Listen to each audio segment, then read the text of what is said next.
Pedals. An important topic in sim racing because the response, the pedal feel and the pressure on the brakes contribute significantly to realism, fun and, at the top level of sim racing, also to competitiveness.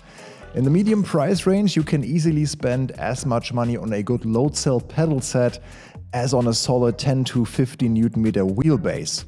Today we take a closer look at 3 of these pedal sets for around $500, with which we have gained the most experience in the last few weeks and months. In addition to Asetek and Sim-Lab, we also compare the brand new MOZA CRP2 pedals, which have just been introduced at Gamescom in August. Which one would we choose? What should you consider when buying? All this and more in today's video. Welcome back to Overtake, I'm Michel, and all the impressions today I've been working on with Yannick here in our office. All the pedal sets were provided to us by the manufacturers. Let's take a look at the basic range and prices. The MOZA CRP2 load cell pedals with a 200 kg sensor are the cheapest in today's comparison. For the set with throttle and brake you pay €449. The clutch costs €109 extra, which brings us to €585 for a complete set for MOZA. Next in line is Sim-Lab's XP1 set, which also has a 200 kg sensor that can transfer up to 100 kg of braking force. This is available for €499. If you add the clutch, we're at $649. This is the bundle price. If you decide to buy the clutch separately at a later date, you will have to pay an additional €50 for the clutch, so it's $199. The Asetek Forte pedals, the most expensive pedals in the group, at €574.99. They have the mechanical load cell powered cylinder, which is very popular with sim racers and is designed to give a race car feel without the need for a hydraulic pedal. Asetek's cheaper clutch pedal is the La Prima version, which costs €156.24, bringing the total to €731.23. In today's test we'll focus on the throttle and brake, since we only have the MOZA clutch at our disposal. The MOZA set would be the only set with console compatibility, in that case Xbox, when used with the RJ port of a MOZA wheelbase that is operated with their Xbox compatible ESX wheel. Otherwise, these pedal sets all work standalone via USB connection on PC. The first differences can be seen in the design, materials and adjustment mechanisms. Asetek and MOZA use aluminium for pedals. Sim-Lab has a robust all-metal construction. The CNC machine parts and the quality of the coating are on the highest level at Asetek.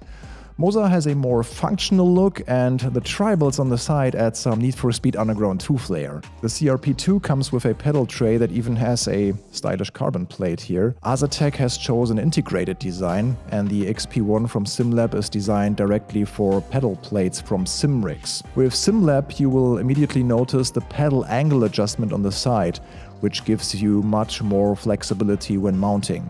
MOZA, for example, has no pedal angle adjustment at all. Asetek has a slide pedal adjustment mechanism directly in the front of the pedal. In general, the Danes seem to have the most sophisticated adjustment solutions here for Asetek, and for the slightly higher price compared to the other two, it also comes with an adjustable LED strip. From the factory, the brake is set at a 90-degree angle to the base, and the throttle pedal is set a few degrees forward. We did a little test to see what the minimum and maximum throttle adjustment ranges are. This can be crucial depending on the category you are driving or your personal taste. Asetek was very impressive in that category, and the longest pedal travel from Sim-Lab was still shorter than the shortest from MOZA. My sweet spot for different cars is around 6 to 6.5 centimeters, so this is in the range of all of the pedals actually, but only Asetek gives you some overhead if you want to be well under and over that range. Changing springs with different spring rates, elastomers for the brake pedal, and adjusting the preload is possible with all pedals. A little caution is required when working on all of them.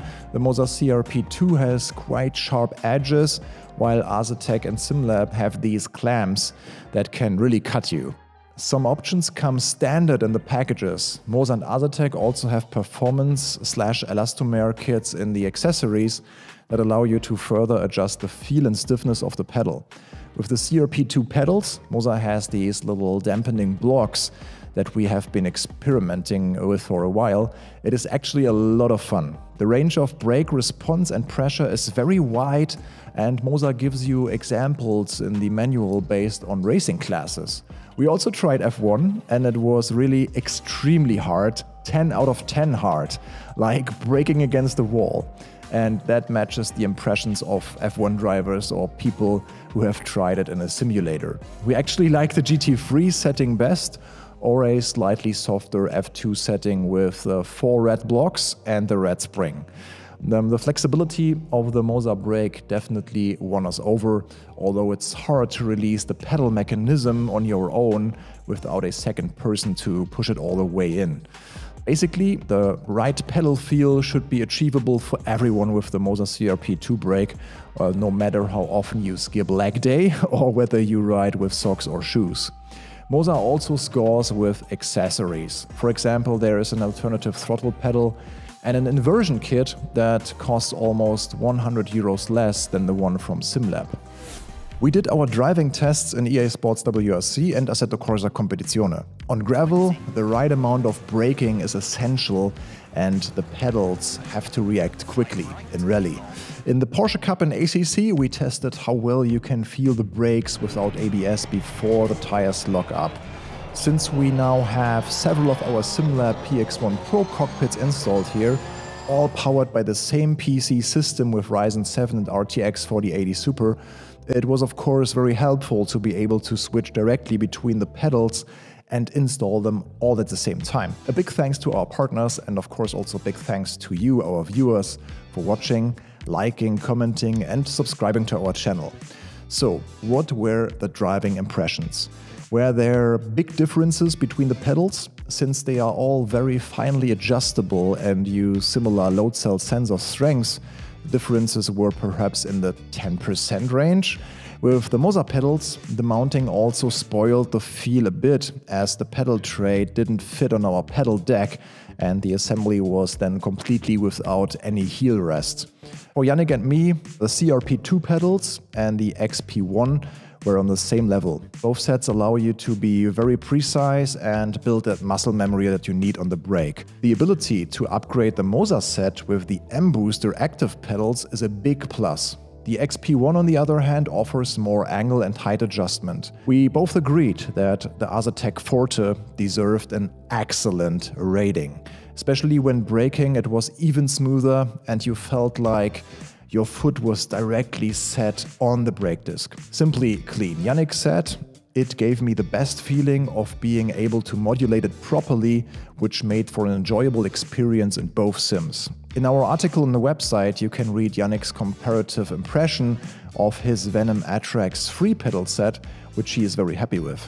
On the Asetek Forte set, both pedals are mounted pretty close together and there's no way to change that unless you go for the S series of the pedal, which are the same pedals but separate and a bit more expensive.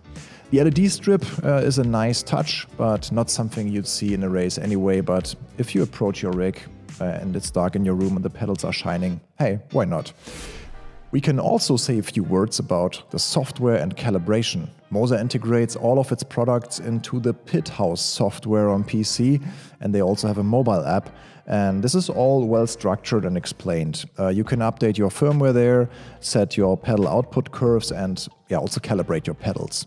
The features of the Asetek Race Hub and SimLab Race Director software are very similar, except that Asetek lacks the ability to export and import presets. All software visualizes the pedal maps, which might make sense for F1 cars or cars with very aggressive braking. But to be honest, I always prefer to drive completely linear. How about you? SimLab and Asetek have a slightly better function to control the dead zones, which you often need, especially in the lower range. The XP1s were the only pedals so far that made more noise in the form of squeaking after a while, but there was nothing that a little PTFE spray couldn't fix. So for us, the Asetek Forte is the winner in this comparison, but it also costs more than the other two. MOZA has finally succeeded in bringing a pedal set to the market that no longer has to hide behind the established manufacturers.